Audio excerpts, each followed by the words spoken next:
It's important to understand how arterial waveforms are produced from the Doppler. The probe detects the Doppler-shifted frequencies reflected back from the moving blood cells and converts this into a sound produced by the loudspeaker. Higher blood velocities are heard as higher-pitched sounds. The angle of the probe will also influence the Doppler shift frequencies detected, so it's important to hold it at approximately 45 degrees. This is a characteristic normal arterial waveform in the lower limb. The waveform depicts events in an artery during systole. The Doppler probe detects the initial forward rush of blood from the heart, then some reverse flow caused by the elastic recoil of the artery wall, and a final forward flow as the vessel has relaxed. This is the typical triphasic signal detected by the Doppler. Arterial disease will influence the waveform in a number of ways. For example, the restricted flow of blood from a stenosis creates a change in the waveform's shape, with a reduction or loss of reverse flow. As the degree of arterial disease increases, the waveform becomes increasingly damped or flattened. Using a bidirectional Doppler, a PC with waveform software, and a printer, it's possible to carry out a sophisticated arterial assessment of the lower limb. To detect arterial blood flow, use a 5 or 8 MHz probe. Adjust the gain to optimize the height of the waveform.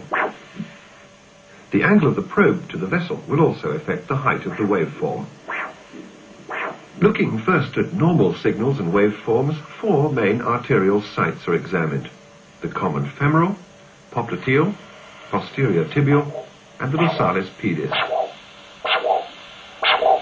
For arterial examinations, the patient lies supine. Locate the common femoral artery in the groin. Move the probe gently until a strong, clear signal is obtained. A normal common femoral artery will typically produce a biphasic or triphasic signal: an initial systolic forward flow, a reverse flow phase, and a small forward flow phase before the next cardiac cycle.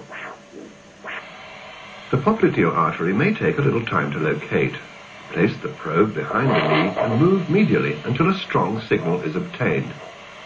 Again, a triphasic signal is typically found in healthy legs. The shape of this waveform may also be influenced by arterial disease in these and other surrounding arteries. The posterior tibial also produces a strong triphasic signal. Finally, the dorsalis pedis is located and a strong triphasic signal is found. Waveforms are often used in conjunction with segmental pressures to assess severity and location of arterial disease. Making sure the patient is relaxed, the arterial readings are taken at 4 sites.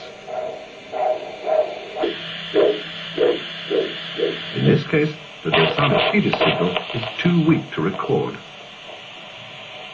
The femoral waveform is relatively normal, although the patient's cardiac arrhythmia makes recording the waveform more difficult. The popliteal waveform is damped, and the reverse flow and third phase have disappeared. Using segmental pressures, a